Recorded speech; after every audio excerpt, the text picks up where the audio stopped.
Balik sa Perya, The Kelly Story. Dear Papa Dudut, magandang tanghali sa inyo at sa lahat ng mga kabarangay natin. Masaya akong makapagsulat sa inyo, Papa Dudut. Matagal na kaming sumusubaybay ng aking pamilya sa inyong programa. Ikagagalak namin, lalo na ng anak ko kapag marinig namin sa radyo ang aming kwento. Tungkol kasi sa aming mag-ina ang ibabahagi ko sa inyo.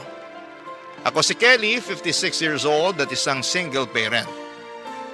Maaga kong naranasan ang pagiging ina, isang bagay na hindi ko inaasahan, ngunit kinailangan kong tanggapin. Noong 18 years old ako ay nagkaroon ako ng karelasyon at nagkaanak kami. Si Christine ang anak namin, Papa Dudut. Pagkalipas ng ilang taon ay naghiwalay kami ng tatay ni Christine at sa akin napunta ang obligasyon ng pagpapalaki sa bata.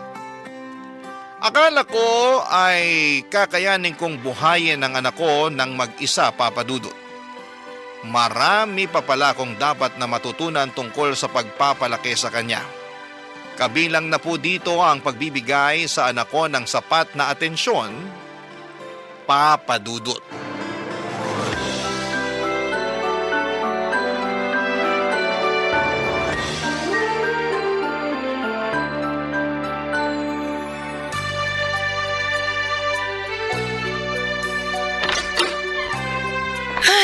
Nakauwi na sa wakas. Mama!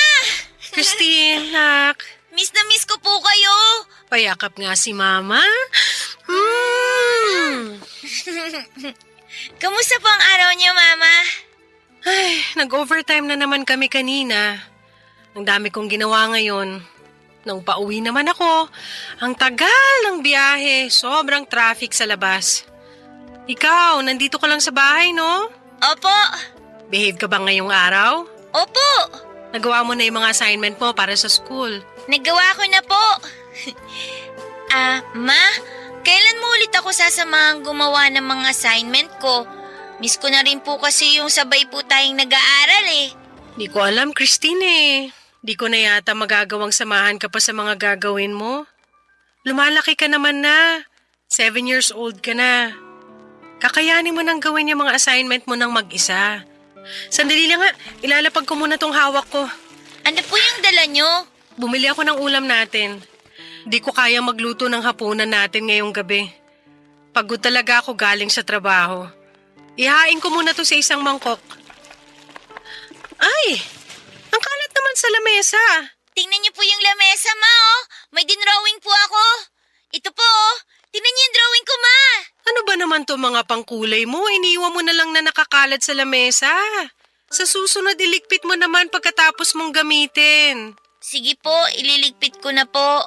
Alam mo namang wala ako sa bahay palagi eh. Hindi ko magagawang ayusin ang kalat mo. Yung school bag mo, naayos mo na ba? Opo. Ibalik mo na sa bag yung mga pangkulay mo para may magamit ka bukas sa klase, ha? Sige po, Ma. Ikaw na munang umasikaso sa sarili mo. Hindi na tayo tulad ng dati na nasasamahan kita palagi. Alam mong kailangan pumasok sa trabaho si Mama. Kailangan natin ng panggasto sa bahay. Opo. O siya, sige, ihahain ko na yung pagkain. Nakababad na ba sa sabon yung uniform na sinuot mo kanina? Hala, nakalimutan ko po. Nakalimutan mo na naman. Simpleng ibababad mo lang yung damit mo, hindi mo pa nagawa. Sorry po, Mama. Ilang beses kong sasabihin sa'yo. Lalabang ko pa yung mga damit mo. Ibabad mo sa sabon para pagka-uwi ko, diretso ko nang malalaban. Sorry po talaga. Please, tulungan mo rin si Mama, ha? Nahihirapan si Mama pero kinakaya ko. Opo. Ay, sige na. Kumain ka na. Nihanda ko na yung pagkain mo. Sabay na po tayong kumain, Ma. Magpapahinga muna ako. Kukusutin ko pa kasi yung mga damit mo para may maisuot ka bukas. Mauna ka nang kumain. Ma, tingnan niyo po muna yung dinrawing ko. Magbibihis muna ako, papasok na ako sa kwarto, ha? Sige na po, Ma. Silipin niyo po kahit sandali lang. Tingnan niyo po. Ayan po. Dinrawing ko po tayong dalawa na magkasama po, tsaka nakasmile po tayo. Masayang-masaya po tayo, Ma. Tingnan niyo. Tignan ko mamaya. Kumain ka na. Pagkatapos mong kumain, ibabad mo sa tubig yung mga pinagkainan mo. Kailangan mo nang matutunang kumilos sa bahay para maasikaso mo yung sarili mo.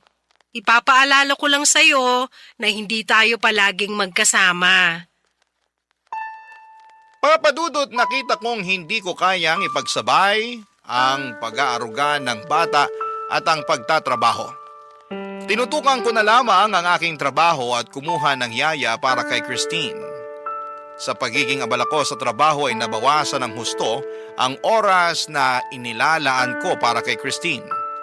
25 taong gulang pa lamang ako noon, Papadudot. Akala ko noon na malaki na ako sa edad na ito, na kaya ko nang maging isang magulang. Mahirap pala lalo na kapag isa kang single parent. Ako ang tumayo bilang nanay at tatay ng aking anak. Kinailangan ko rin kasi na maghanap buhay upang matustusan si Christine. Pakiramdam ko nooy hindi pa ako handang magkaanak o magkaroon ng obligasyon. Maraming beses na pumasok sa isipan ko kung gaano kalaking ginhawa sana kapag wala akong anak. Hindi ko sana naranasan noon ang hirap ng pagsasakripisyo para sa bata. Naisip ko ito lalo na kapag nagiging makulit si Christine. Ngunit sa kabila ng mga hindi magagandang naisip ko ay pinanindigan ko pa rin ang aking anak. Paulit-ulit kong tinandaan na wala siyang kasalanan sa sitwasyon namin. Kaya lang, Papadudot, kahit gaano kahaba ang pasensya ng isang tao ay may hangganan din po ito. Dahil na rin sa magkapatong na mga problema at ang pagkadismaya ko sa pagiging single mom, nagkaroon ng araw na nasagad ako sa kakulitan ni Christine. May nagawa tuloy akong pagkakamali sa anak ko. Ito ay ang ipinakita ko na hindi ko pinapahalagahan ang nararamdaman niya. At mas pipiliin ko pa ang trabaho kumpara sa kanya, Papadudot.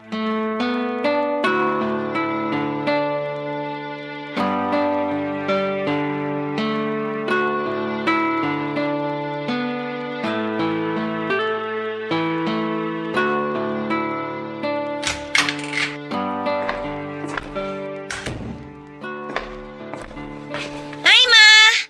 Gising na po pala kayo. Ngayon pa lang po kayo aalis? Oo, anak. Nasobrahan kasi ako sa tulog. Nauna ka na ngang gumising sa akin eh. Ipinagluto ka na rin pala ng pagkain ni Yaya. Opo!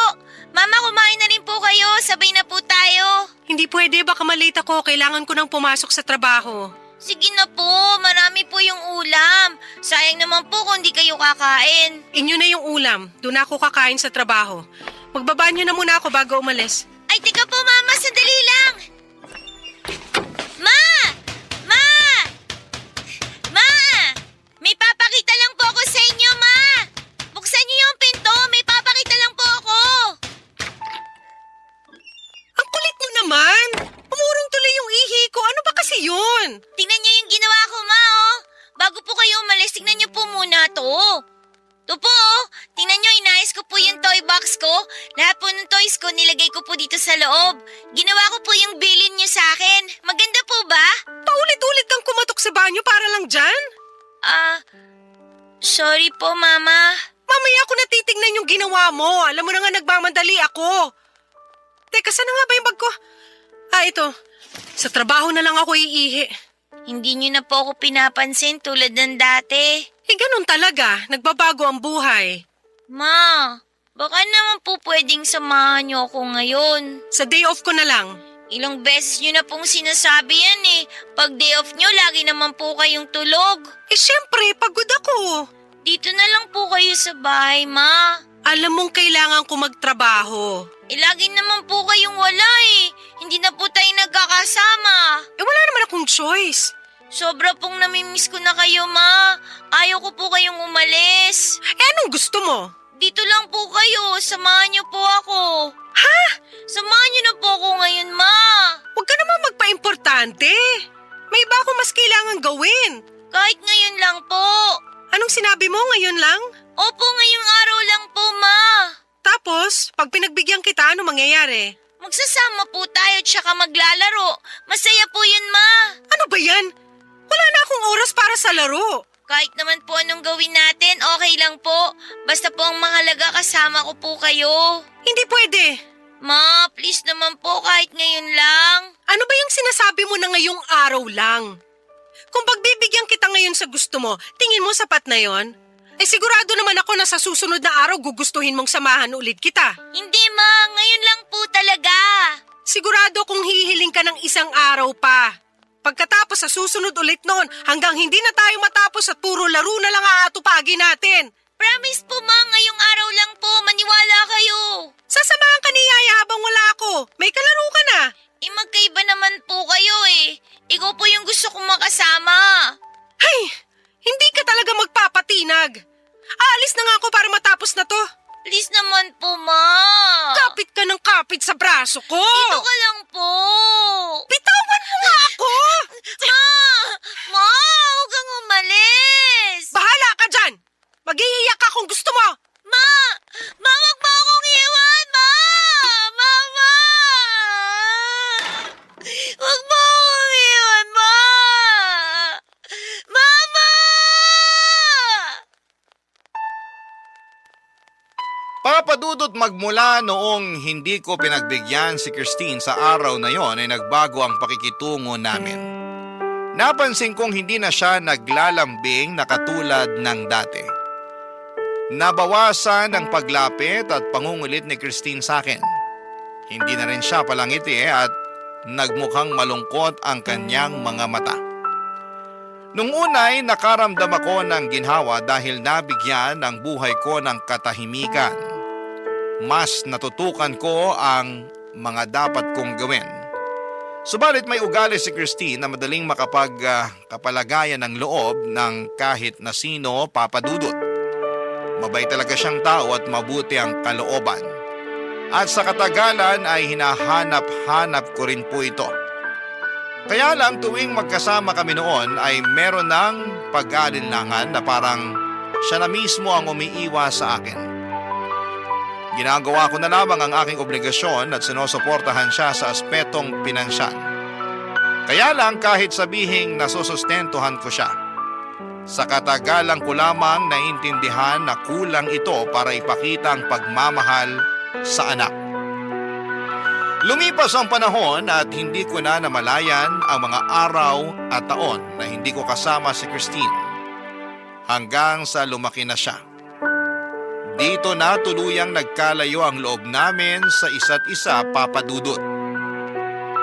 Meron ng lamat sa aming dalawa at hindi ko pa noon naunawaan ang dahilan nito, papadudot. Barangay Love Stories. Barangay Love Stories. Mabilis lamang ang panahon, papadudot. Kamukat-mukat ko ay dalaga na si Christine. Edad 30 na at nagtatrabaho na rin. Dahil sa pagkalayo ng loob naming mag-ina, ay hindi ko man nalaman na nagkaroon si Christine ng nobyo. Biro mo ha, 2 taon na pala silang nagsasama ng nobyo niya bago niya ito ipinakilala sa akin. Kahit sa pag-aasawa nilang dalawa ay binalitaan na lamang ako ni Christine noong kasal na sila. Wala na ako nagawa kundi ang magulat. Maliban sa magkaiba na kami ng bahay ni Christine ay halos wala na akong alam noon sa nangyayari sa kanya. Hindi ko alam ang kanyang kalagayan o kung ano man ang saloobin niya. Hindi ko man lang siya natatanong kung kumusta na siya.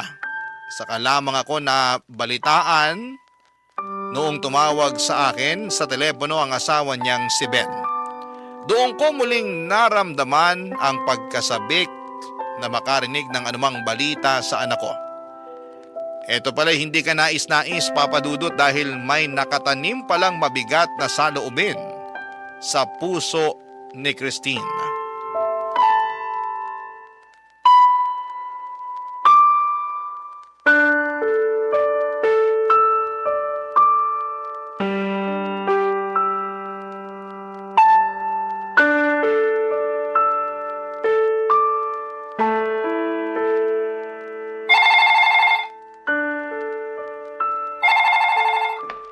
Sino kaya itong tumatawag? Hello? Hello? Tita Kelly, si Ben po to. Oh, Ben. Napatawag ka. Kumusta kayo ni Christine? Yun nga po. Kaya po ako tumawag sa inyo. Tungkol po sa anak nyo. Paano ko ba ito sasabihin? Ayos lang ba si Christine? Maayos naman po ang kalagayan niya. Wala naman po siyang sakit o anuman. Pero Pero ano? ano kasi, ilang araw na pong ganito si Christine. Yun bang wala sa hulog? Anong ibig mong sabihin? Di ko rin po kasi talaga alam kung ano nangyayari sa kanya. Sa tagal namin magkakilala ni Christine, ngayon lang siya nagkaganito talaga. Alam niyo naman po siguro na matagal nang bugnutin si Christine. Oo, alam ko. Minsan magugulat ako. Bigla na lang siya mawawala ng gana ng walang dahilan. Hindi ko naman siya inaaway. Alam ko na yung senyalis kapag bad mood siya. Nagmumukha siyang may malalim na iniisip at tatahimik siya. Saka siya mag-walkout at magkukulong sa kwarto. Kapag nagkakaganon siya, hinahayaan ko na lang muna siya. Palilipasin lang naman ang oras at mamaya makakausap ko na uli siya. Kaso po ngayon, Pero kumusta nga si Christine ngayon? ilang araw na kasi siyang ganon. Ayaw niya nang bumangon. Pang ilang araw na ba? Kung tama ang kwenta ko, 1 linggo na siya nakapulupot sa higaan. Ang ginagawa ko, pinapatawa ko siya at pinapakain ko. Kaso, hindi na tumatalab sa kanya. Kahit anong pagpapalakas ng loob ko sa kanya, ganun pa rin po siya. Ba't naman lumala yung pagiging moody niya? Ewan ko nga Akala ko panandalian lang yung lungkot niya. Matagal na siya nagpapakita ng ganitong pag-uugali. Naiintindihan kong moody siya dahil sa lungkot na dinadala niya. Pero ang sa akin lang kung ano man ang pinagdadaanan niya sa buhay, subukan man lang niyang patawarin. May problema ba si Christine? Hindi ako sigurado. Tahimik naman ang buhay namin mag-asawa. Mabait ako kay Christine at mahal ko siya. Pero siguro, Anong siguro? lagi niyang naaalala yung nakaraan niya. Madalas niya itong ino-open sa akin. Di raw siya masaya nung bata pa siya. Ang lungkot daw talaga niya. Pakiramdam daw niya na walang nakakaintindi sa kanya. Pero, paano magkakaganon? Nung maliit pa si Christine, hindi naman siya nakaranas ng paghihirap. Sinigurado kong may sapat kami sa lahat ng pangangailangan. Masunurin din siyang bata. Hindi talaga siya pasaway, kaya hindi naman siya napasok sa anumang gulo. Wala rin naman siyang naikwento sa akin na pwede kong pagdudahan. Hula ko lang to Siguro kailangan po kayo makausap ni Christine. Na makausap ako? Bakit naman sa tingin mo? Baka lang po may kinalaman sa inyo sa pagsasama niyo mag-ina. Mukhang malalim po kasi ang ugat nitong nararamdaman ni Christine. Lagi niya po sinasabi sa akin na pakiramdam niya malayo sa kanya yung nanay niya. Pakiramdam niya wala raw tumuturing sa kanya bilang pamilya. Ha? Kaya nga po ako tumawag sa inyo kasi gusto ko sanang dalawin niyo si Christine. Baka po makatulong sa kalagayan niya. Baka kasi may kailangan lang po kayong pag-usapan. Magkaliwanagan lang kayo. Pero, bakit? May nagawa ba ako? Iyan pala ang nararamdaman niya tungkol sa akin? Subukan na lang po natin. Puntahan niyo po siya at unawain niyo po. Sana pagbigyan niyo po ang hiling ko sa inyo. Kasi ayoko po siyang sumuko sa buhay. Papa Dudut, nag-alala ako sa pag-uusap namin ni Ben. Nalaman ko sa kanya na may pinagdadaanan si Christine. Seryoso na rin ang kalagayan ng anak ko upang sadyain akong kausapin ni Ben at humingi sa akin ng tulong. Nagtataka pa ako noon kung anong magiging suliranin ng anak ko. Gayong mukha namang maayos ang sitwasyon niya. Kahit matagal nang hindi nagkukwento sa akin si Christine ay hindi ko makita noon ang anumang problema sa kanyang buhay. Maganda ang buhay nilang mag-asawa, Papa Dudut. Mabuting tao rin si Ben at maasikaso. Hindi ko alam kung ano pang magiging dahilan upang panghinaan ng loob si Christine. Hinangad kong masasagot ang aking mga katanungan sa pagdalaw ko sa bahay nila ni Ben, Papa Dudut.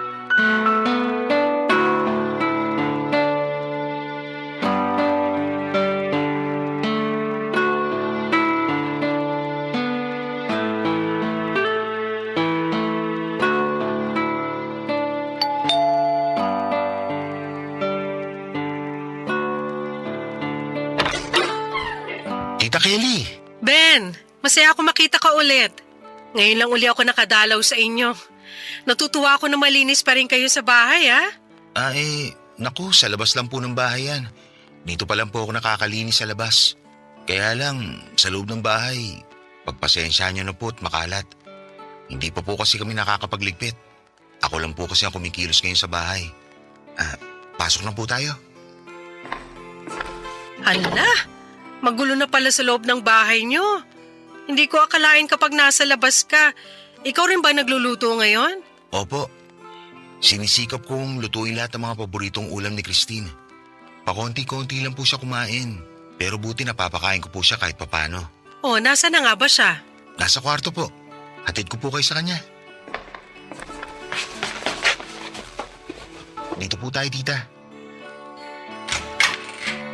Christine, andito mama mo. Dinalaw ka niya. Ha? Si Mama? Papasukin ko na siya, ha? Christine, Ma, Maiwan ko po muna kayong dalawa. bakit nandito ka? gusto ko lang kumustahin ka. Ilang araw ka na raw hindi lumalabas ng kwarto nyo. Sinabi yan sa'yo ni Ben? Oo, nag-aalala siya sa'yo. Okay ka lang ba? Ewan ko ba? Kailan mo pa to nararamdaman? Ano, ganito lang talaga ako minsan. Tinatamad lang ako. Wala ka lang sa mood? Oo. Eh, 1 linggo ka na raw hindi bumabangon. Ang tagal mo nang wala sa mood. Ewan ko ba? Eh, kumusta ka ngayon? Ayos naman ako. Kumain ka na ba? Baka nagugutom ka na. May gusto ka bang kainin? Bibilhin ko na.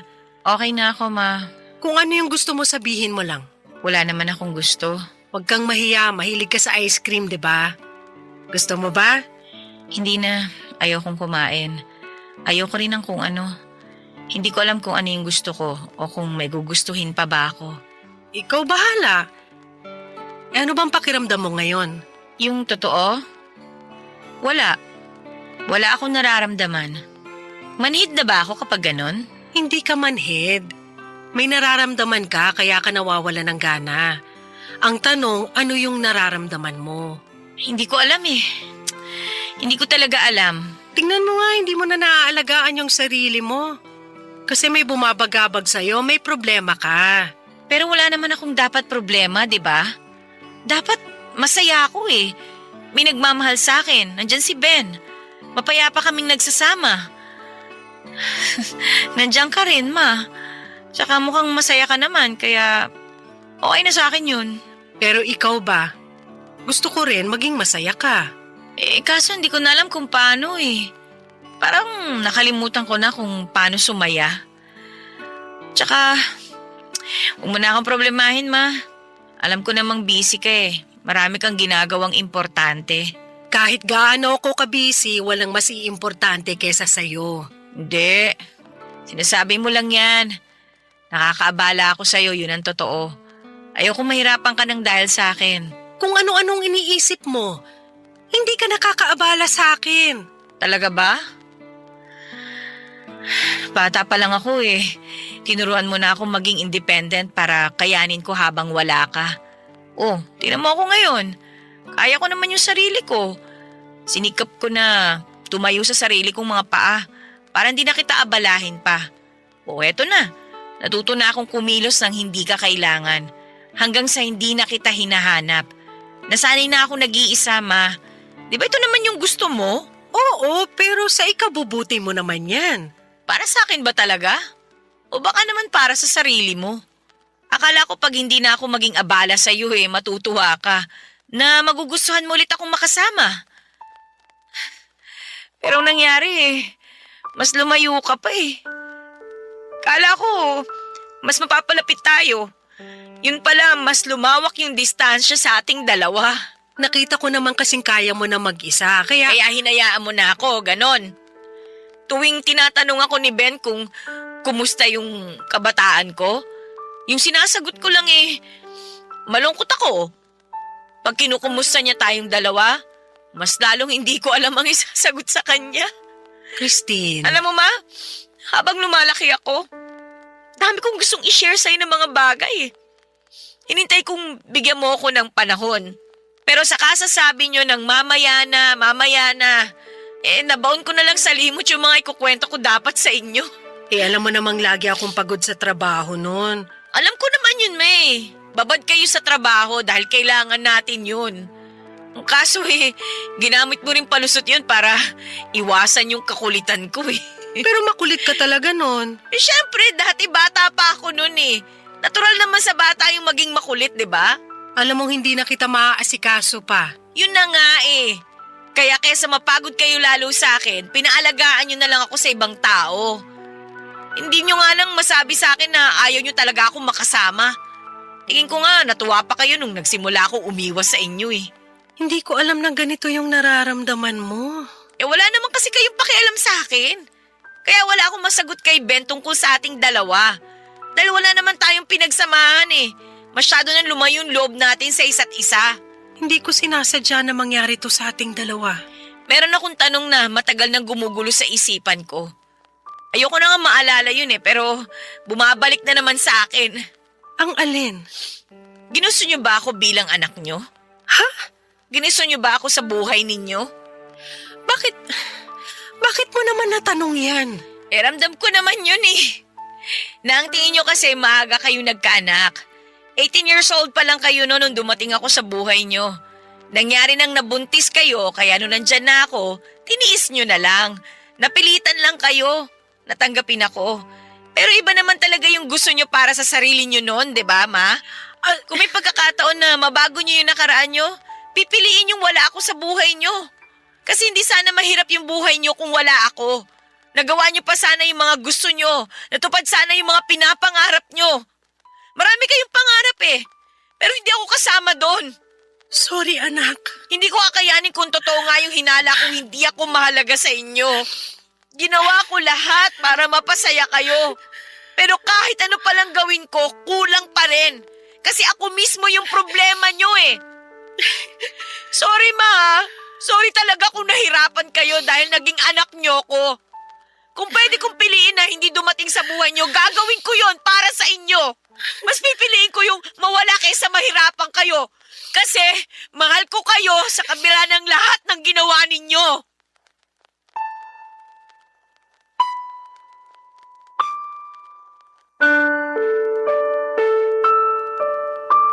Papadudot nagulantang ako sa pagbahagi ni Christine ng kanyang nararamdaman. Nakonsensya ako sa mga sinabi niya dahil may katotohanan ito. Noong humirap ang buhay naming mag-ina ay maraming beses kong naisip na mas maginhawa sana kapag wala akong anak. Subalit hindi dahil naisip ko ito ay ginusto ko na itong mangyari. Hindi ko lamang lubos na naiwasang maipakita ang aking panandaliang saloobin. Alam kong hindi nararapat na maramdaman ni Christine ang aking sama ng loob sa obligasyon ko sa kanya. Nagkaroon ng depresyon si Christine nang dahil dito, Papadudot. Paulit-ulit kong tinatanong sa aking sarili kung kailan nagsimula ang depresyon ni Christine. Ang alaalang nangibabaw sa isipan ko ay yung maliit pa siya at nagpasama sa akin ng isang araw ngunit malamig ko siyang tinanggihan. Isang araw lamang ang hiniling niya pero hindi ko pa ito ibinigay sa kanya. Tinalikuran ko siya habang siya'y nagmamakaawang huwag siyang iwanan.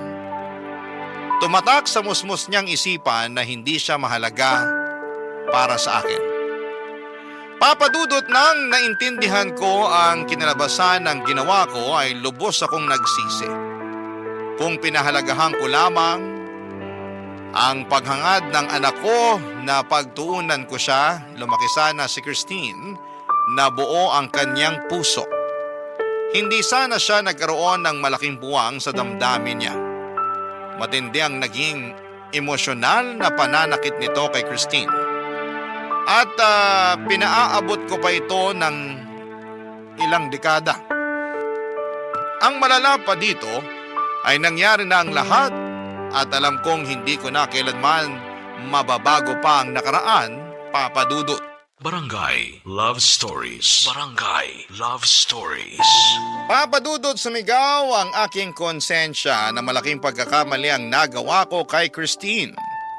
Hindi ko man tanggap noong una ang naging kalagayan namin ay mahal ko pa rin ang anak ko, Papadudot. Hindi ko sinadya o ginusto na masaktan siya. Ayaw ko nang maramdaman niyang hindi siya mahalaga para sa akin.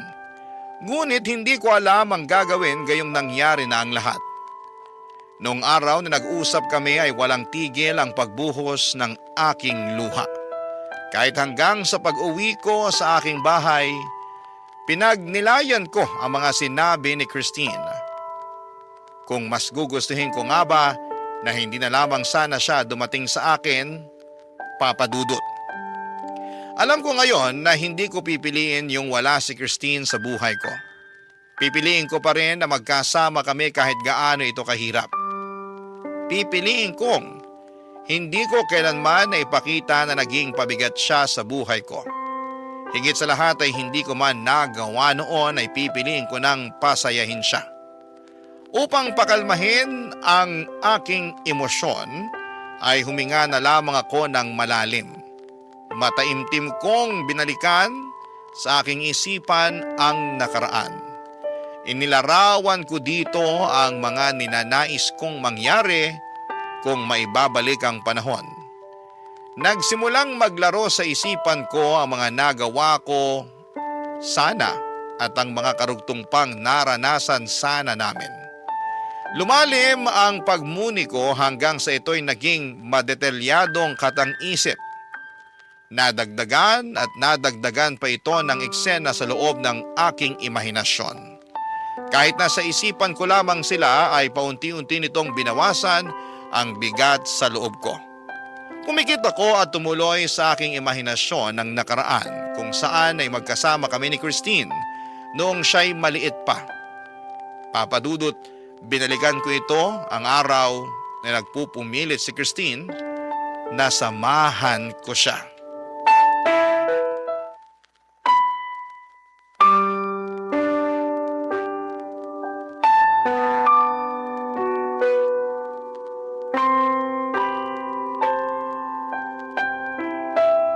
Dito lang kayo ngayon sa bahay ha? Aalis na ako. Mama, gusto ko po kayong makasama. Hindi pwede, may pasok pa ako. Samahan niyo po ako ngayon. Sige na po. Gusto mo ba talaga makasama si Mama ngayon? Eh alam mong may trabaho pa ako. Lagi na lang po kayong wala dito sa bahay. Pag day off niyo po, puro tulog naman kayo. Miss na miss ko po kayong makasama, Mama. Kaso kailangan ko magtrabaho. Para rin naman sa'yo itong ginagawa ko eh. Eh, kailan po ba tayo magsasama ulit?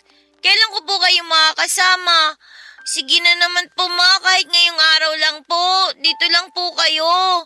Promise ngayon lang po. Alam mo namang hindi kita matitiis, kaya pagbibigyan kita sa hinihiling mo. Talaga po? Sasamahan niyo po ako? Pero ngayong araw lang ha, ngayon lang kita mapagbibigyan. Sige po ma, ngayon lang po, promise po. Siyempre, para sa'yo gagawin ko ang lahat. Wow, makakasama ko po kayo. Anong gusto mong gawin ngayong araw, anak? Kahit ano po ma, basta po kasama ko po kayo. Paano yan eh? Ganyan din yung gusto ko. Pwede nating gawin ng kahit ano basta magkasama tayo. Sa'yo tong isang araw at matutupad mo yung lahat na magpapasaya sa'yo. Ano nga po kaya? Ang dami po natin pwedeng gawin, Mama. Piliin mo yung pinakagusto mo. Pwede po ba tayong lumabas? Oo naman. Saan mo gustong pumunta? Gusto ko po maglaro sa perya. Sa perya? Opo, punta po tayo. Mag-enjoy po tayo doon, Ma. Tapos, anong gagawin natin doon? Ano po, gusto ko pong subukan yung mga palaro doon. Meron doon po yung hinahagis yung bola tapos magsushoot po doon sa mga butas. Gusto mo yon? Opo, isushoot po lahat ng mga bola doon. Iba-iba po yung kulay ng mga butas para po sa iba't ibang premyo. Kayang-kaya mo yun, nak. At saka po, gusto ko rin po sumakay doon sa kabayo, yung pang umiikot, yung may tumutunog na magandang music habang umiikot po. Yung merry-go-round. Opo, opo. Sakay po tayo dun, Ma. Dapat po magkasama po tayo, ha? Pwede rin. Tapos, syempre po, hindi po kumpleto yung araw pag wala pong matamis. Ay, alam ko na yung sinasabi mo. Sige nga po, ano po yung sinasabi ko? Eh di yung paborito mong pagkain, ice cream. Kilala niyo po talaga ako, Mano. Alam niyo po kung ano yung gusto ko. Maaraw pa naman ngayon, bagay nga sa mainit na panahon. Sige, Kakain din tayo ng ice cream. Yung mango flavor po, ma. Masarap po yun. Meron ka pang gustong gawin? Hindi magpapahinga na. Oo nga naman. Kailangan din natin magpahinga. Sige na, ma. Sa perya na po tayo. O sige, Talaga po? pupunta tayo sa perya! Yay! Ang saya ko! Tara na! Wait lang po, ma. Hindi pa po kayo kumakain ng almusal. Ay, oo nga pala. Ayaw mo magutom si Mama. Ang sweet naman ng anak ko. Siyempre po, love ko po kayo eh. Sobrang love din kita, anak. Magpalakas po tayo at kumain po muna, ma. Para po marami tayong magawa ngayong araw na to.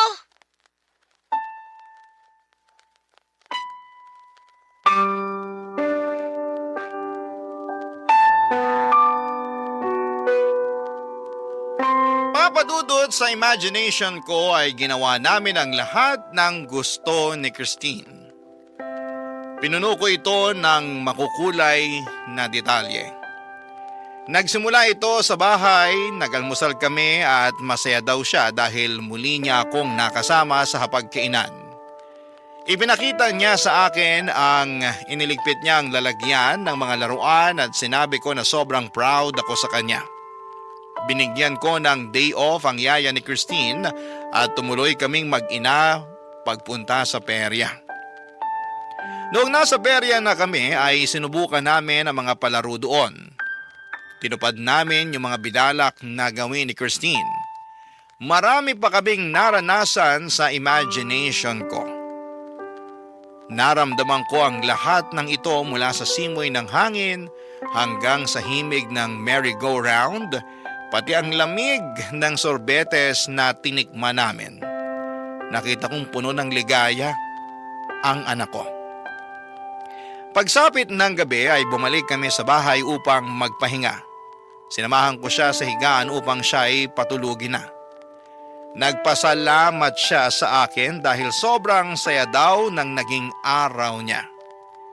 Nagyakapan kami, bagay na sa imahinasyon ko lamang muling nagawa sa kanya. Nagsabi ako sa kanya ng I love you at bumigkas ng salitang yakap-ulap. Ibig kong sabihin dito ay yakap na kasing lambot ng ulap. Kusa lamang na lumabas itong salita sa bibig ko. Hinele ko si Christine hanggang sa tuluyan siyang nakatulog. Nang nakontento na ako sa aking pag-i-imagine ay paunti-unti kong minulat ang aking mga mata at bumalik ang diwa ko sa kasalukuyan. Tinapos ko na ang paglarawan sa aking isipan at nakapaloob sa aking imahinasyon ang ginusto kong maranasan ni Christine at ito ay ang lubos kong pagmamahal. Kahit nasa katang-isip ko lamang ang eksena, gumaan ang pakiramdam ko na parang totoo itong nangyari, Papa Dudut. Nagpatuloy pa rin ang aking pag-iyak ngunit hindi na dahil sa panghihinayang. Pilit kong pinanatili sa puso ko ang pag-asang hindi pa huli ang lahat. Buhay pa kami ni Christine at marami pang araw na pwede kaming magkasama. Marami pang pagkakataon para maramdaman namin ang aming pagiging magkapamilya. Papa Dudut, hindi ko man na iparanas kay Christine ang masayang kabataan ay maibibigay ko pa sa kanya ang maliligayang karanasan simula ng araw na yon. Lumipas ang ilang araw na iniisip ko kung paano maaayos ang pagsasama naming mag-ina. Nang tinawagan ako ni Christine sa telepono, nalaman kong hindi lang ako ang nakakaramdam ng paghilom ng damdamin, kundi maging siya, Papa Dudut.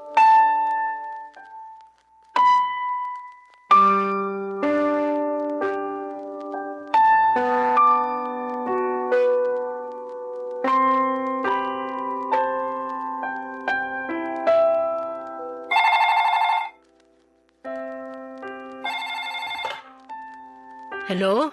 Mama? Christine, kumusta ka na? Okay naman ho ako.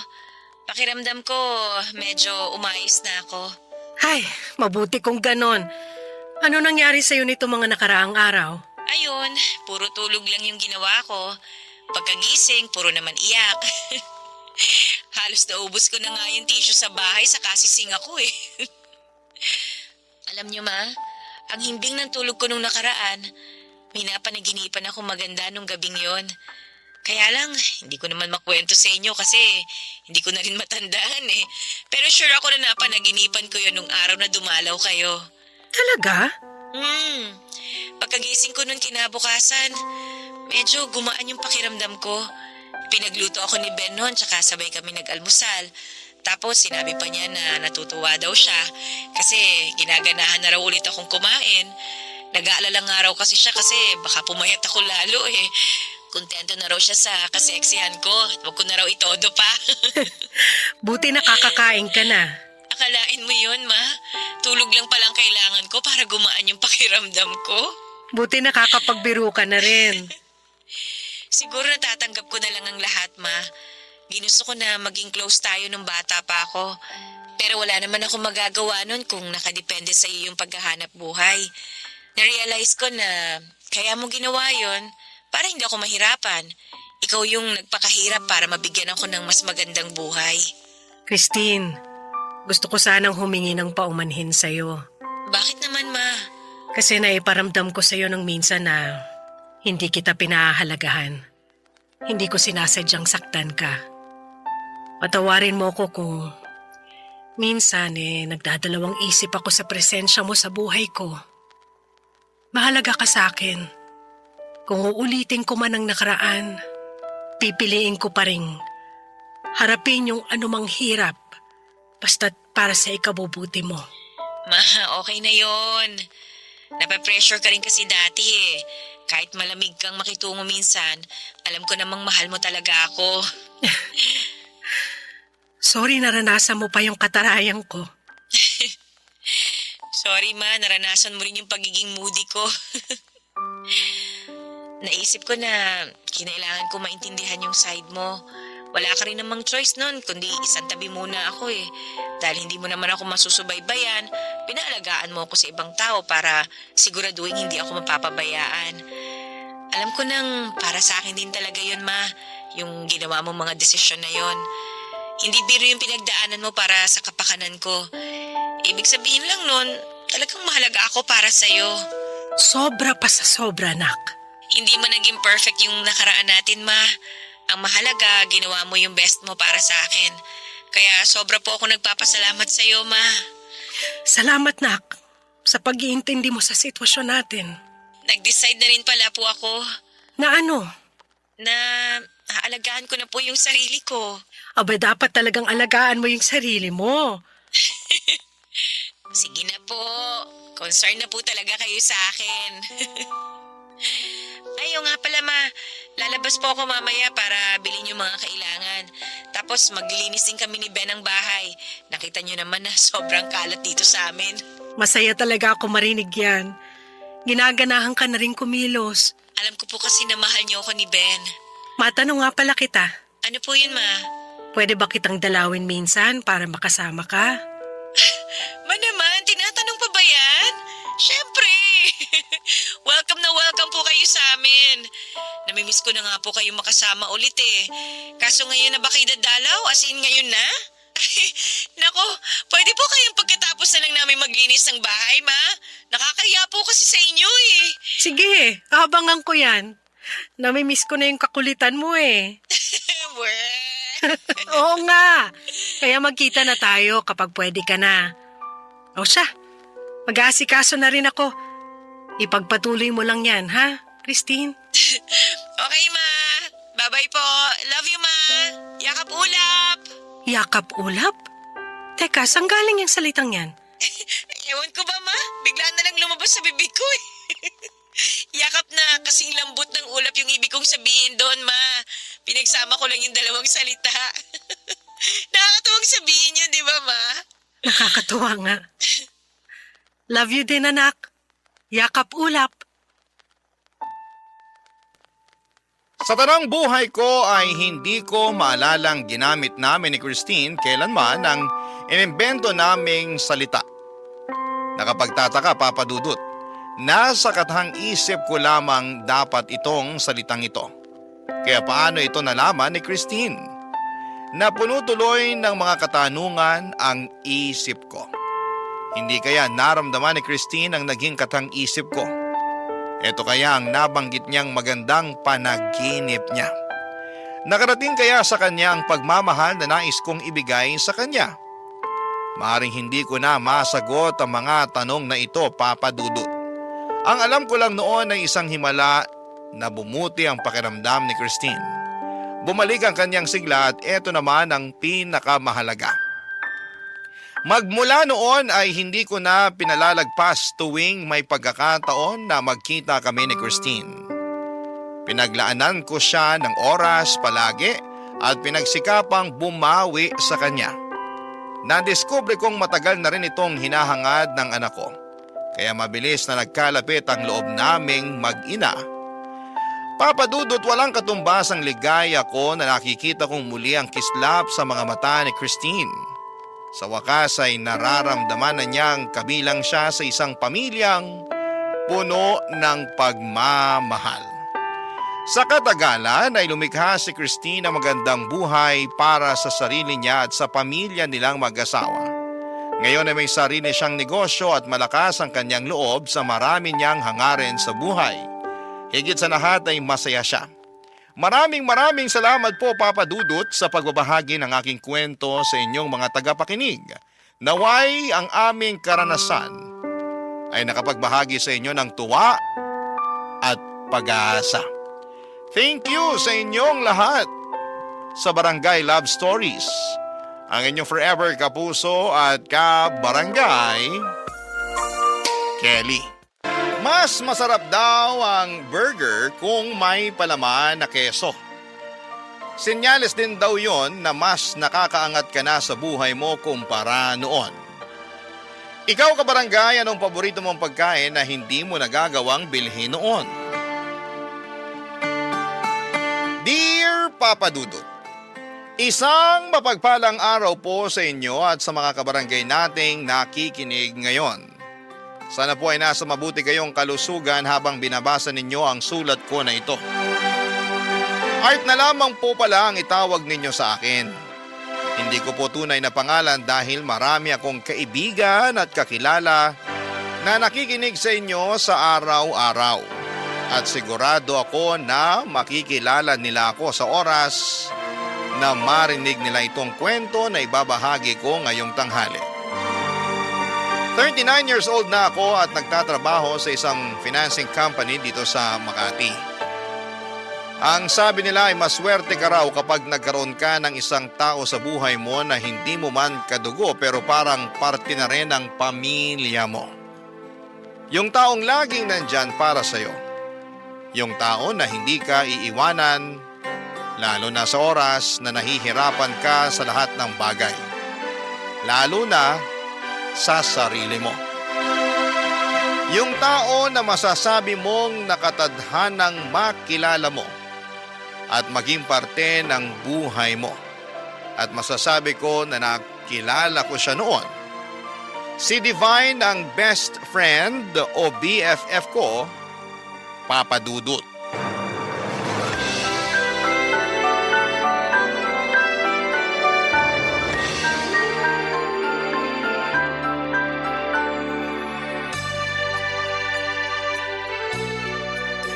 Ano, BFF? Anong masasabi mo dyan sa binabasa mong love letter na ginawa ko para sa nililigawan mong si Mela? Ayos naman. Nakornihan ka ba? Masyado bang malalim yung mga salitang ginamit ko dyan sa sulat? O nakukulangan ka sa sweetness ng pagkakasulat ko dyan? Sa totoo lang, maganda naman yung pagkakagawa mo sa love letter na to. Talaga? Bakit parang iba yung reaksyon ng mukha mo sa sinasabi mo ngayon? Naisip ko lang kasi kung uso pa ba talaga yung mga love letter ngayon? Uy, oo naman. Huwag mong minamaliit mga love letter na ganyan. Para sa amin kasing mga babae, pakiramdam namin espesyal kami kapag nakakatanggap kami ng love letter. Bakit naman?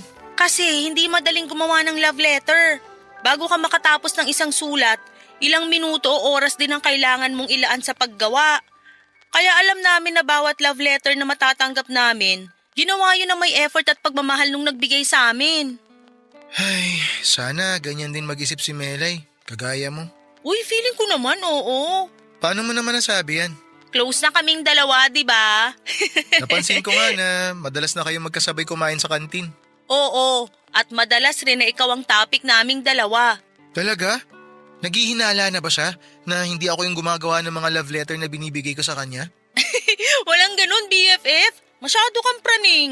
Eh, anong madalas yung pinagkukwentuhan tungkol sa akin? Tungkol sa panliligaw na ginagawa mo sa kanya. At kung sa tingin ko raw ba, seryoso ka talaga sa kanya. Ano namang sabi mo? Ang sabi ko, hindi. Kasi may iba ka pang nililigawan dito sa school natin. Sinabi mo talaga yun? Hoy, kalma! Siyempre, hindi yun ang sinabi ko sa kanya, no? Grabe. Akala ko talaga siniraan mo na ako kay Mela. Hindi ko magagawa yun kasi best friend kita. At ang palagi ko talagang sinasabi sa kanya, kung gaano siya kaswerte na siya yung nililigawan mo. Kasi sigurado ako na seryoso ka sa kanya at mahal na mahal mo siya. We, sinabi mo talaga yun? Oo nga! Parang wala kang bilib sa akin. Hindi naman sa ganon. Ano lang, ano naman sagot ni Mela nung sinabi mo yun? Wala eh. Wala. As in, wala? Oo. Namula na lang yung mukha niya tapos napangiti na lang siya. Halatang nagpipigil ng kilig ang bruha. Sa tingin mo, kinilig talaga siya? 100% na sigurado ako. Minsan nga nakita ko siya na binabasa yung love letter na binigay mo sa kanya eh. Abot tenga yung ngiti niya ng oras na yon. Kaya sinasabi ko sa'yo, BFF, malaki ang pag-asa mo dyan kay Mela. Nagpapakipot lang yan pero sasagutin ka rin niya. Ay, sana nga. Sana hindi niya ako basti din kasi ang lalim na rin talaga ng pagmamahal ko para sa kanya eh. Basta ipagpatuloy mo lang ang ginagawa mo at tutulungan kita sa abot ng makakaya ko. Ay, may pagkain nga pala ako dito sa bag. Munti ko pang makalimutan. Eto oh. Uy, wow! Burger! Oo, at hindi lang yan basta burger ha. Cheeseburger yan. Nabili ko kanina kasi may extra pa sa allowance ko. Thank you ah. Kapag sinagot na ako ni Mela, ako naman palagi ang manlilibre ng cheeseburger sa'yo. Matagal na kaming magkaibigan ni Divine Papadudut. Magkaklase kami mula second year high school nang mapunta ako sa highest section hanggang fourth year. Kaming dalawa yung madalas na naglalaban sa top 1 sa klase pero hindi namin tinuring na kalaban ang isa't isa. Dahil palagi kaming nagtutulungan pagdating sa mga subject na nahihirapan ang isa sa amin. Hindi kami nagkokopyahan pero madalas kaming magkasama kapag nagre-review sa canteen, classroom o library. Magka-share din kami sa mga baon namin kasi pareho kaming galing sa simpleng pamilya na madalas na nagtitipid ng mga gastusin sa bahay. Mas naging close kami noong nasa huling taon namin sa high school. Kung saan ay halos dikit talaga palagi ang mga grades namin. Hanggang sa makuha ni Divine ang pagiging valedictorian at ako naman ang naging salutatorian. Natuwa ako para sa kanya kasi alam ko na deserve niya yon dahil pinaghirapan niya lahat ng mga review na ginawa namin. Mabuti na lamang at nang mag-college kami, sa parehong university kami nag-aral. Kaya naman nagpatuloy ang friendship naming dalawa. Dahil mahusay siyang magsulat, siyang gumagawa ng love letter para sa nililigawan ko noon na si Mela. At nang sagutin ako ni Mela ay sobrang natuwa talaga ako. Kaya nag-celebrate kaming dalawa at nilibre ko siya ng paborito naming cheeseburger. Tumagal palalo ang friendship namin ng BFF ko. Pati na rin ang relasyon namin noon ng girlfriend ko. Hanggang sa huling taon namin sa college, Papadudut.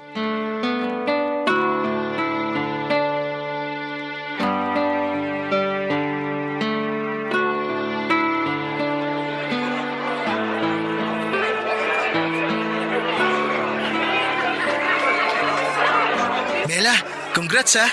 Congrats din sa'yo, Art. Sa wakas, mga college graduate na rin tayo. Oo nga eh.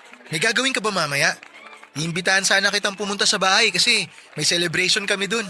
May celebration din kami sa bahay namin eh. Ay, oo nga pala. Nawala sa isip ko na halos lahat naman pala tayo may kanya-kanyang celebration. Pasensya ka na. Ayos lang. itutuloy mo pa rin ba na mag-apply dun sa kumpanya na napagkwentuhan natin dati? Anong kumpanya yon? Yung advertising company sa Taguig? Hindi na ako tutuloy doon. Bakit naman?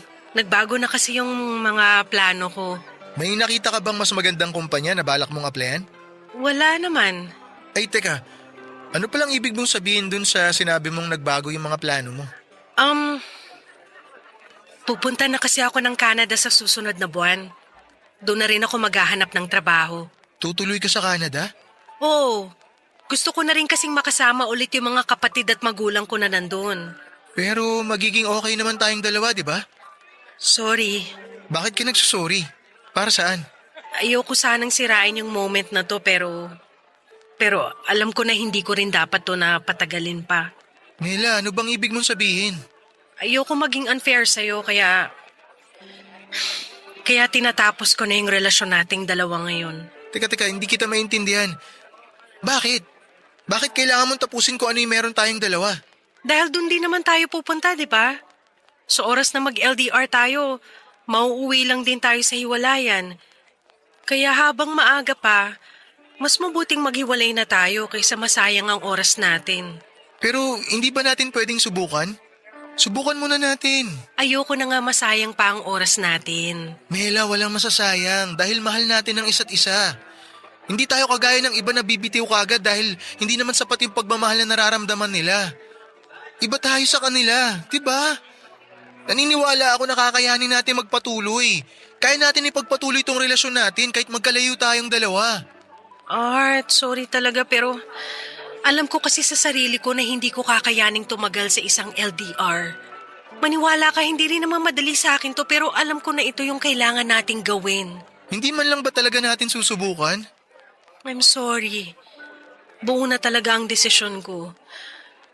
Ay, kailangan ko na ring umuwi. Congratulations ulit sa'yo And I'm sorry. Alis na ako. Uy, BFF! Congrats sa atin! Sa wakas, nakalaya na rin tayo sa pagiging estudyante. Uy, BFF! Okay ka lang ba? Oo, ayos lang ako. Para kasing ang tahimik mo. Ano nga palang pinag-usapan niyo ni Mela bago siya umalis? Kanina ko pa gustong lumapit sa inyo pero parang ang seryoso niyo masyado. Uy, BFF! Umiiyak ka ba? Hindi ako umiiyak. Hindi raw. Pero namumula na yung mga mata mo. Ano ba nangyari?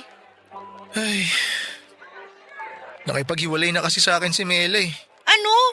Bakit daw? Matutuloy na raw kasi yung pagpunta niya ng Canada. Nandun kasi yung pamilya niya di ba? O tapos? Pwede naman kayong magtawagan o video call habang magkalayo kayong dalawa. Marami ng paraan para hindi niyo mamiss ang isa't isa kahit nasa Canada pa siya. Ayaw ni Mela ng LDR. Iniisip niya na maghihiwalay din naman kami. Kaya tinapos niya na yung relasyon namin hanggat maaga. Ang babaw naman niya mag-isip. Hindi niya man lang binigyan ng pagkakataon yung relasyon niyo. Pinakiusapan ko rin siya kanina nasubukan namin na mag-LDR pero ayaw niya talaga Ayaw niya raw na magsayang kami ng oras. Masyado namang mahina ang loob ni Mela para bitawang kakagad.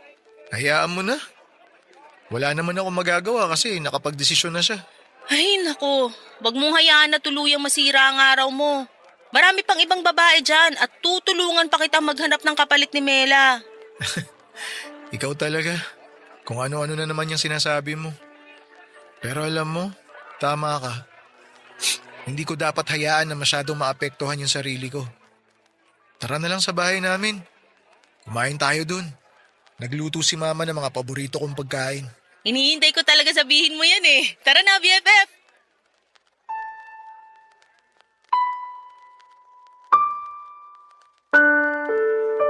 Papadudot, masasabi ko na first love ko talaga si Mela. Noong nasa high school kasi ako ay wala akong ibang ginawa kung hindi ang mag-focus lamang sa pag-aaral. Hindi naman ako nerd pero sadyang wala ding babae na nakakuha ng atensyon ko noon. Nang mag-college ako at makilala ko si Mela noong sport festival namin sa university ay doon ko unang naramdaman yung tinatawag na love at first sight. Simple lang si Mela pero malakas ang dating niya. Matangkad siya, Papa Dudut, morena ang kulay ng kanyang kutis at mahaba ang buhok niya. Dahil first time kong manligaw noon ay nagpatulong talaga ako sa BFF ko, si Divine. Siya ang palaging tagagawa ko ng love letter at naging tulay din para maging close kami ni Mela. Magkaklase kasi sila sa isang minor subject at nakipaglapit din talaga sa kanya si Divine para mailakad ako. Nang maging kami ni Mela at inamin ko sa kanya na si Divine talaga ang gumagawa ng mga love letter na ibinibigay ko, hindi siya naggalit sa akin, Papa Dudut. Wala nga rin kami halos pinag-awayan noon at palaging masayang ala-ala lamang ang meron kami. Ayun nga lang, yung inaasahan kong pang forever ay nakatadhana palang matapos kaagad noon, Papa Dudut. Barangay Love Stories. Barangay Love Stories. Papa Dudut, aaminin ko na hindi naging madali para sa akin ang umusad noon kahit lalaki ako. Emotional at sentimental kasi akong tao. Dahil unang karanasan ko sa relasyon ay nag-invest talaga ako ng malalim na pagmamahal. Kahit na sabihing medyo mga bata pa kami noon ay sigurado na ako kaagad na si Mela ang gusto kong makasama sa panghabang buhay. Kasama na siya sa mga plano ko para sa future pero ang hindi ko alam ay hindi na pala ako kasama sa mga plano niya noon. Mabuti na lamang din at palagi nandyan ang best friend kong si Divine para sa akin.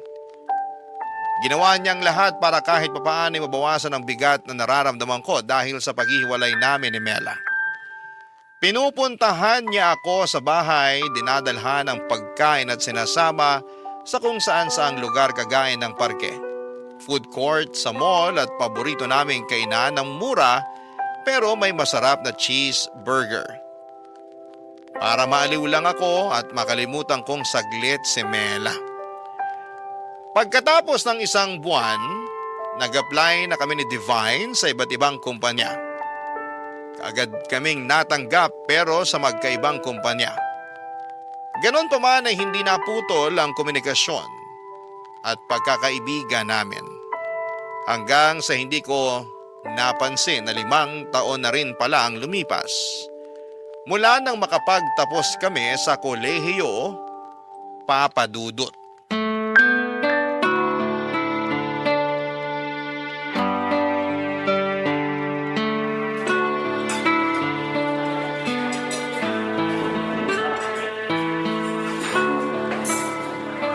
Congrats ha! Nag-promote ka sa trabaho, grabe. Ibang level ka na talaga. Uy, makaibang level ka naman dyan. Totoo naman. Kasi mula nung lumipat ka sa bago mong trabaho, 3 beses ka na agad na po-promote. Sa loob lang ng 1 taon yun ha. Ibang klase. Pinaghirapan ko rin naman lahat yun. Alam kong pinaghirapan mo lahat yun. Witness ako sa mga effort na binigay mo sa trabaho. Ako kaya madalas driver mo pa uwi kapag sobrang late ka na natatapos sa mga trabaho mo. Oh, bakit parang nanunumbat ka na yata, BFF? Uy, hindi no. Tuwang-tuwa nga ako kahit na 2 oras ako naghihintay sa parking. Kasi 2 oras ka naka-overtime. Grabe ka sa akin. Minsan naman, sinasabi ko na mauna ka nang umuwi Hindi mo na ako kailangang hintayin kasi magtatagal pa ako sa opisina. Ikaw lang yung makulit na sinasabing hihintayin ako sa parking lot para maihatid ako pa uwi. Ayoko kasing tumambay sa loob ng mall kaya doon na lang ako naghihintay. Kapag alam ko rin kasi na sobrang malilate ka ng labas sa opisina nyo, hindi rin ako matahimik sa bahay. Dami kaya masasamang tao sa paligid sa panahon ngayon. Masyado ka namang concerned sa akin. Siyempre, kailangan ko maging concerned sa'yo kasi nakakalibre ako ng masarap na dinner kagaya ngayon. Ngayon lang to Kasi nga gusto ko nang may makakasama na mag-celebrate sa promotion ko. Mag-boyfriend ka na kasi para hindi mo na ako palaging nililibre. BFF, kapag nagka-boyfriend na ako, sisiguraduhin ko na ako naman yung palagi niyang ililibre. Ayos, parang nagpaparinig ka dyan. Nililibre naman kita. Mas malakas ka lang kumain sa akin kaya mas gusto mo na ikaw madalas ang nagbabayad kapag kumakain tayo sa labas. Nagda-diet na nga ako ngayon kasi ramdam ko na bumibigat na talaga ako. Hindi na rin kasya yung mga ibang damit ko sa akin. Hindi ka pa naman ganun kataba kaya hindi mo kailangan mag-diet. Pero thank you ah. Dito pa talaga sa mamahaling restaurant mo ako nilibre ng dinner ngayon. Minsan lang naman kasi to. Saka wala rin naman ako ibang makakasama na mag-celebrate ng milestone ko na to. Parang pinalalabas mo na napipilitan ka lang nakasama ako ngayon ah. Medyo. Hoy, ang honest mo naman masyado. Siyempre joke lang yun. Pero BFF, ang bilis ng panahon no. Dati cheeseburger lang nabibili natin. Ilang araw pa natin pag-iipunan. Minsan nga umaabot pa ng ilang linggo kapag pareho tayong gipit. Oo, lalo na nung huling taon natin sa college. Ang daming gastos. Sobrang bihira tayong makakain ng cheeseburger nun. At kung makabili man tayo ng burger, minsan wala pang cheese kasi hindi pasok sa budget natin. Grabe talaga yung pagtitipid natin nun. Pero nakasurvive tayo, di ba? Kung dati, cheeseburger lang ang madalas mong nililibre sa akin. Ngayon, dito na sa restaurant na mamahalin. Nakakatuwa nga, BFF. Kasi parehong maayos na yung buhay natin ngayon. At pareho din nating nakita kung paano umangat ang isa't isa. Thank you kasi palagi kang nandyan para sa akin, BFF. Palagi mong pinaparamdam sa akin na hindi ako mag-isa sa mundong to. BFF mo ako, kaya hindi ako mawawala sa tabi mo. Ganun din ako sa'yo. Kahit anong mangyari, hindi ako mawawala bilang BFF mo. Papa Dudut, malaki ang pasasalamat ko sa friendship namin ni Divine. Pareho kasi kaming solong anak kaya pareho naming tinuring na parang kapatid na ang isa't isa. Hindi naman kasi lahat ng oras ay palagi kaming masaya ni Divine.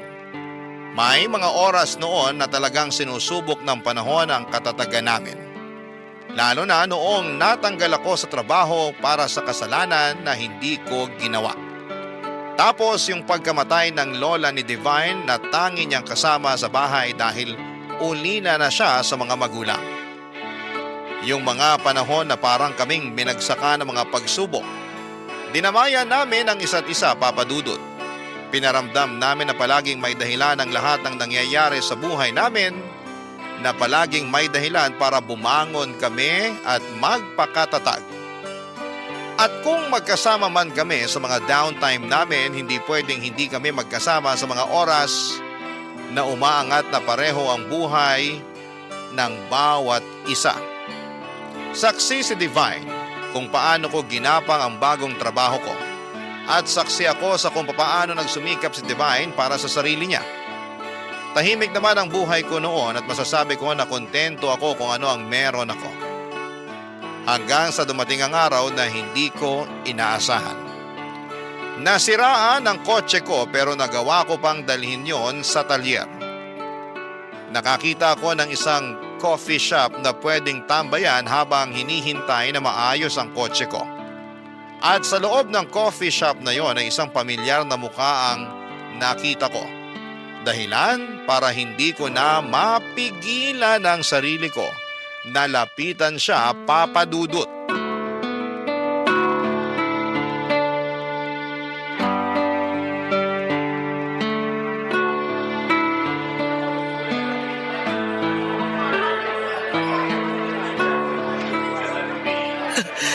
Mela, Art? sabi na ikaw yan eh. Kumusta ka na? Okay naman ako, ikaw. Ayos lang din ako. Okay lang ba kung maupo ko dito? O baka makaistorbo ako sa date mo? Wala akong date. Sige lang, maupo ka lang dyan. Wala naman akong ibang kasama eh. Upo na ako ah. Kailan ka pa nakauwi ng Pilipinas? Nung nakaraang buwan lang. Nagbabakasyon ka lang ba? Naku, hindi. Dito na ulit ako magsistay sa Pilipinas. Talaga? Oo. Bakit naman? Hindi kasi talaga ako masaya doon. Ang tagal din mag-grow ng career ko sa Canada. May mga oras na parang pakiramdam ko, naliligaw na ako at kailangan ko na ulit hanapin ang sarili ko. Alam mo yon? Nafe-feel ko na pinipilit ko na lang ang sarili ko na maging masaya habang nandun ako. Parang wala talaga sa Canada yung happiness ko. Partida, nandun pa yung pamilya ko pero wala eh. Kaya nagdesisyon na ako na umuwi na lang dito sa Pilipinas. Nagbabakasakali na nandito yung dahilan para sumaya ulit ako. Ano ba naman to? Ngayon na nga lang ulit tayo nagkita, dinadramahan na agad kita. Pasensya ka na, Art. Ano ka ba? Okay lang. Hindi mo kailangan humingi ng pasensya. Namiss ko nga yung mga ganitong moment eh. Alin, yung pagdadrama ko? Hindi. Ikaw mismo yung namiss ko. Yung mga oras na magkasama tayo tsaka magkausap tayong dalawa. Ay nako Art, hindi ka pa rin nagbabago. Ang galing mo pa rin bumanat ng mga ganyan. Nagsasabi lang naman ako ng totoo. Sino palang hinihintay mo dito? Boyfriend mo? Boyfriend agad? Natanong ko lang kasi baka bigla na lang may sumapak sa akin dito kaya maganda na sigurado. Para kung sakali, makailag ako, di ba? Walang mananapak sa'yo. Kasi wala naman akong boyfriend. May imimit dapat ako na client para doon sa binebenta kong condo unit. Tumawag at nagpa-reschedule siya nung nandito na ako. Kaya nagkape na lang ako kaysa masayang ang punta ko dito. Meant to be siguro na makancel yung meeting mo para makapag-usap tayong dalawa. Ang bilis mo talaga mag-isip ng mga banat, no? Mabilis lang talaga gumana yung utak ko kapag ikaw ang kausap ko. Pero hindi nga. Wala ka pa talagang boyfriend? Oo nga! Never din ako nagka-boyfriend. Mula nung maghiwalay tayong dalawa. Bakit hindi mo ulit subukan na makipagrelasyon? Sigurado naman ako na may nanligaw sa'yo nung nasa Canada ka. Meron naman, pero hindi ko type eh. Parang hindi man lang sila pumantay sa level ng panliligaw at effort na ginawa mo para sa akin. Ako pa talaga yung naging batayan mo ha? Oo, kasi ikaw lang naman ang naging boyfriend ko. Ikaw ba? Sinong girlfriend mo ngayon? Wala akong girlfriend. Kagaya mo, never na rin akong pumasok sa relasyon pagkatapos natin maghiwalay. Wala kang girlfriend? Natsyempo lang na napadpad ka sa coffee shop na to? May problema kasi yung kotse ko kaya dinala ko muna sa talyer. Sakto, ito yung pinakamalapit na pwedeng tambayan kaya dito na ako dumiretso. Grabe naman yung coincidence na nangyari sa ating dalawa. Hindi coincidence to. Alam mo sa totoo lang, naniniwala ako na nakatakda talagang hindi sumipot yung client mo. Tsaka nakatakda rin na masira yung sasakyan ko. Kinailangan mangyari to para magkita ulit tayong dalawa. Para magkausap tayo ulit. Pwede. Pwedeng tama ka. Pero pwede ring hindi. Coincidence man o hindi, masaya ako na nakita kita ulit, Mela.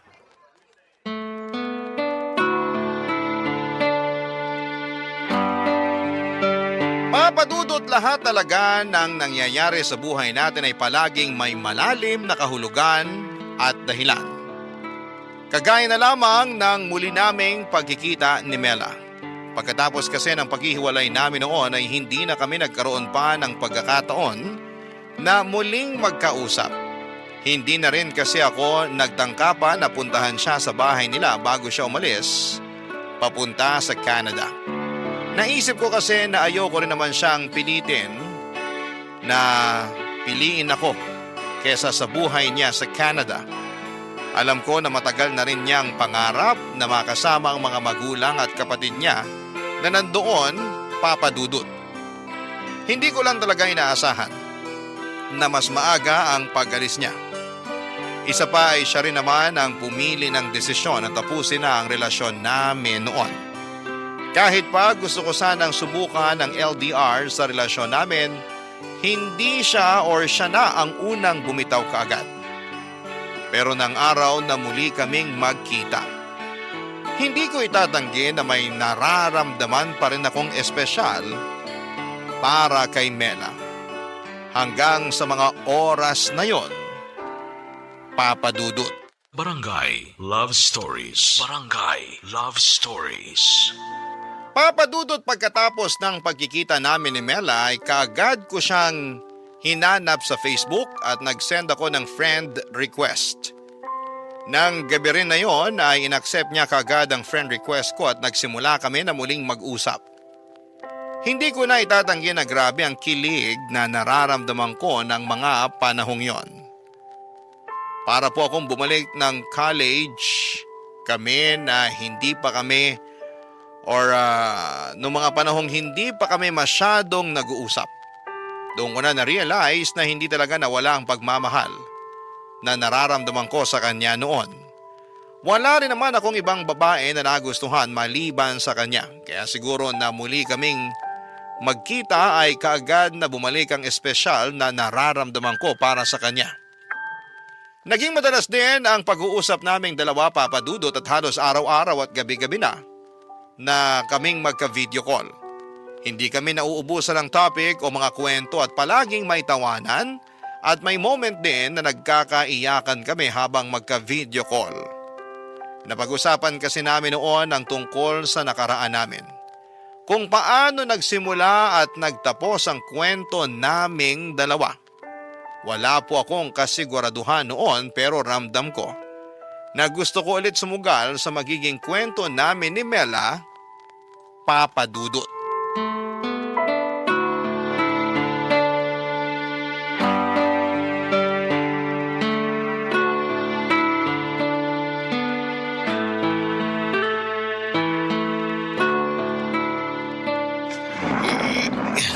Konti pa. Ayan. Mukhang okay na tong pwesto ng lamesa ni Divine dito sa kusina. BFF, tapos ka na ba dyan? Halika dito sa sala kasi dumating na yung in-order ko merienda natin. Sige, punta na ako dyan. Sakto, nagugutom na rin ako. Uy, ang dami mong pagkain na in-order. Madami ba? Oh, ayan, may burger, spaghetti, soft drinks, fries. Tapos may ice cream pa. Early dinner na yata to, hindi merienda. Naku, iba pa yung dinner natin mamaya, syempre. Kasi marami pa tayong gagawin. Marami pa nga mga naiwang gamit sa labas eh. May lamesa pa dun, aparador, mga upuan at kung ano-ano pang mga malalaking gamit. At yung iba doon, iaakit mo pa sa second floor kaya maupo ka na dito sa sofa para makapagmerienda na tayo.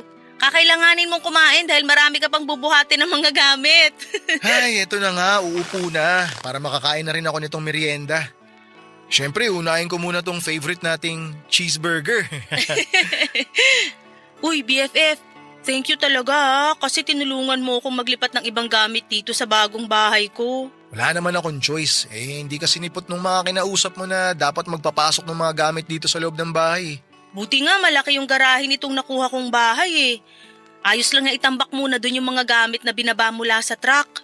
Ilan yung nagbaba ng mga gamit mo mula sa truck kanina? 2 lang sila eh, yung driver at yung kasama niyang lalaki. Sabi ko nga baka pwedeng ipasok na rin nila sa loob ng bahay yung mga gamit. Pero ayaw nila kahit magdagdag pa ako ng bayad. Hanggang pagbaba lang daw ng mga gamit yung usapan namin. Saka may susunod na hakot pa raw sila kaya kailangan na kagad nilang umalis. Buti nga nung tinawagan kita kanina nakasagot ka kagad eh. Tiyempo nga eh, kakauwi ko lang din nun sa bahay. Nagbasketball kami ng pinsan ko, dun sa court malapit lang sa amin. Dapat nga tatawagan ko na rin nun si Mela eh. Nauna ka lang tumawag sa akin. Hello, sorry BFF. Natawagan mo rin naman siya, di ba? Oo, natawagan ko naman pero saglit lang din. Kasi sinabi ko na kailangan ko nga pumunta dito sa'yo. Alam niya natutulungan kita magpasok ng mga gamit mo dito sa bagong bahay mo. Mukhang nangangamoy second chance na talaga tayo, BFF ah. Sana nga. Pero ayoko rin munang madaliin. Alam mo na, baka pareho lang kami masaktan eh. Tama yung ginagawa mo. Kung gusto mo talaga na bigyan ng second chance ang relasyon nyo, kailangan na makilala nyo uli ang isa't isa. Ilang taon din kayong hindi nagkita at nagkausap kaya marami nang nagbago sa inyong dalawa. Alam mo, napag-usapan namin yan nung minsan. Ang dami ko na rin kasing hindi alam tungkol sa kanya eh. Ganon din siya sa akin. Kaya nga gusto ko rin muna na pag-isipang mabuti kung liligawan ko siya ulit. Pero mahal mo pa rin naman siya, di ba? Hindi naman nawala yung pagmamahal ko sa kanya. Alam mo yun.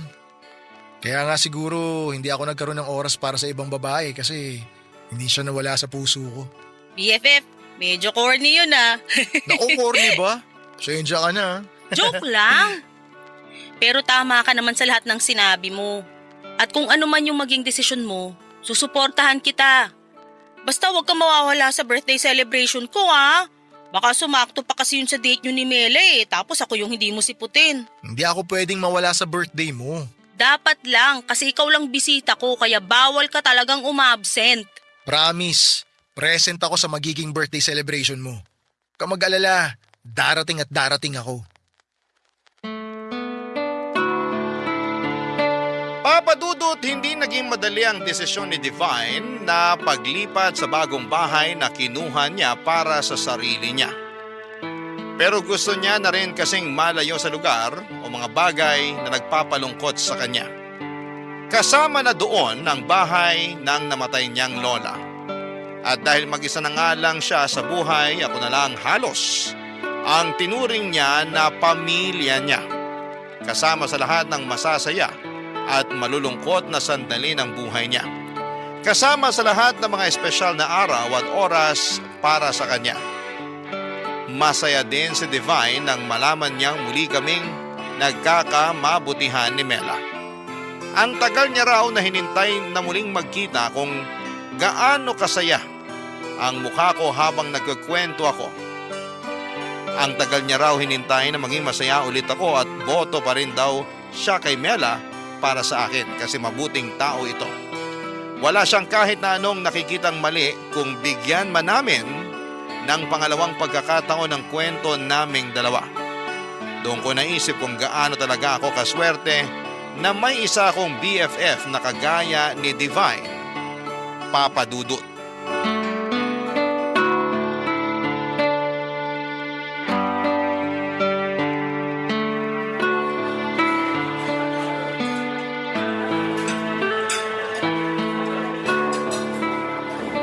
Tagal naman ni Mela. Sabi niya kanina, malapit na siya dito sa restaurant. Uy, tumatawag si Divine. Hello? O BFF, kamusta? Nandiyan na si Mela? Wala pa nga eh. Akala ko kasama mo na siya kaya hindi na ako nag-expect na masasagot mo tawag ko. Ang tagal nga niya eh. Lalo tuloy akong kinakabahan. Bakit ka naman kinakabahan? Kasi 'di ba, ngayon ko na itatanong sa kanya kung okay lang ba naligawan ko siya. Bakit kasi kailangan mo pang itanong yan? Gawin mo na lang. Sigurado naman akong papayag din yang si Mela. Alam ko naman 'yun. Gusto ko lang din na marinig o maramdaman mula sa kanya kung meron ba akong pag-asa. Naku, kahit magpustahan pa tayo, sigurado ako na may pag-asa ka pa rin sa kanya, BFF. Kayo lang naman to masyadong pakipot eh. Alam niyo naman na gusto niyo pa rin ang isa't isa pero nagpapakiramdaman pa rin kayo.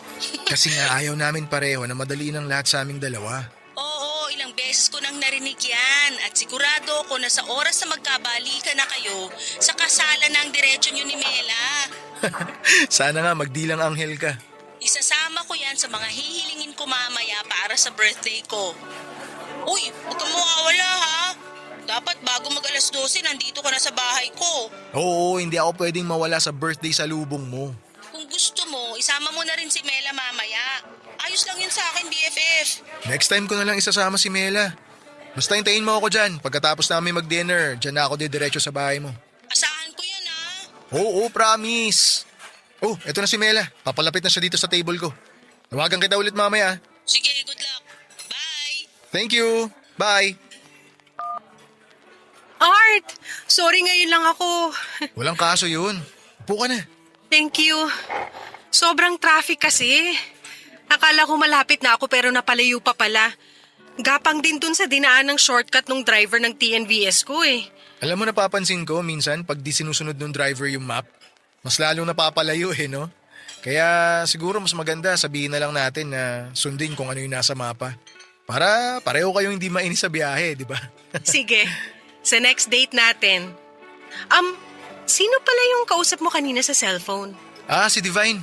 Kinukumusta lang yung date natin ngayon. Aww, nakakatuwa talaga yung friendship nyo ni Divine. Sobrang tagal na, no? Oo nga eh. Nakakaumay na nga rin siya minsan kausap. Uy, grabe ka naman sa kanya. Baka nakakalimutan mo na kung hindi dahil sa mga love letter na ginawa niya noon, hindi mo ko mapapasagot. Biro lang yun.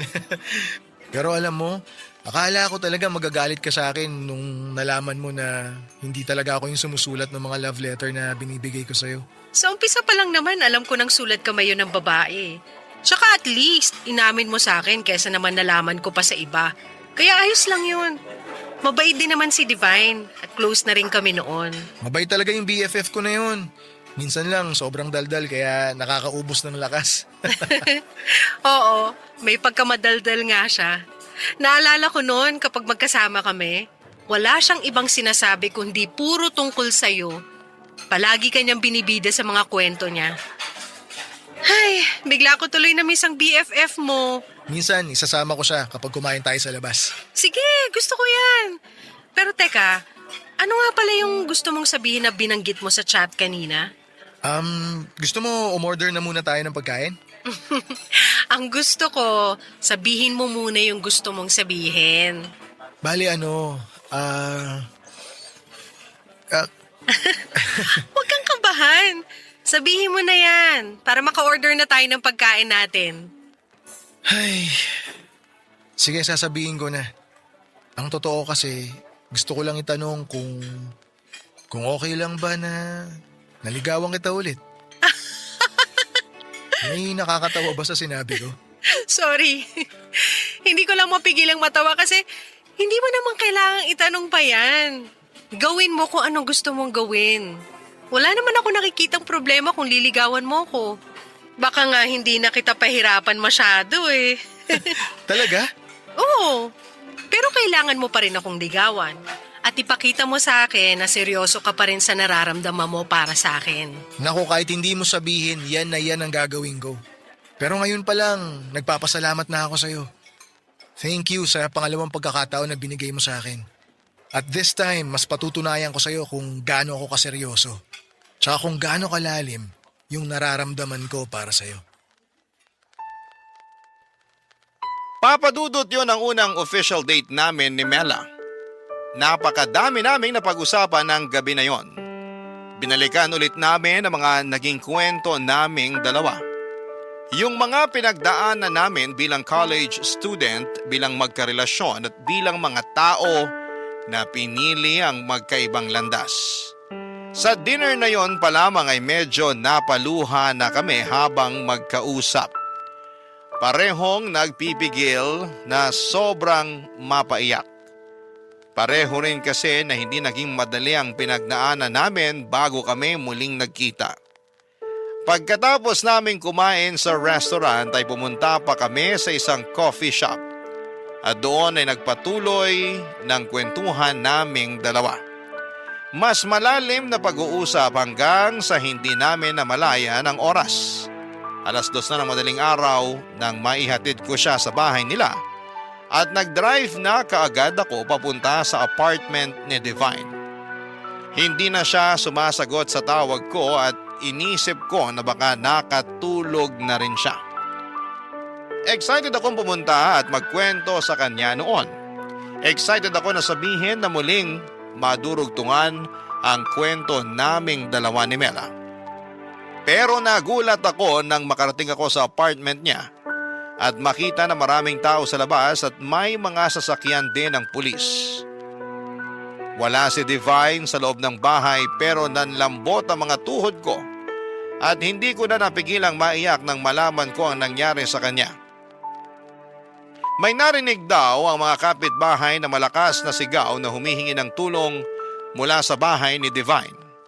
Nang pumunta sila doon ay nakita nilang duguan si Divine at kakatakas lang na magnanakaw na sumaksak sa kanya. Nahuli kaagad ang magnanakaw pero hindi na nagawa pang iligtas ang buhay ng kaibigan ko. Bago pa man siya makarating sa ospital sakay ng isang ambulansya ay tuloy na siyang binawian ng buhay. Sobra talaga akong nagsisisi noon at iniisip ko na kung hindi ako na-late sa usapan namin kung nasamahan ko siyang salubungin ng birthday niya, kung dumating lamang ako sa tamang oras ay buhay pa siguro siya hanggang sa ngayon. Mahigit 10 taon nang nakakalipas mula nang mangyari ang lahat ng ito. Mag-asawa na kami ni Mela at may 2 ng anak. Kapag naaalala ko ang nangyari kay Divine ay hindi ko mapigilan na sisihin ang sarili ko. Nasa isip ko pa rin na kung pinuntahan ko kaagad siya ng gabi na yon siguro ay walang nangyaring masama sa kanya. At sana sa ginawa kong pagsulat na ito ay mabawasan ang bigat na nararamdaman ko hanggang sa mga oras na ito. Maraming salamat po Papa Dudut kung sakali man na mapili at mabasa ninyo ang kwento ng buhay ko. Ang inyong forever kapuso at kabarangay, Art.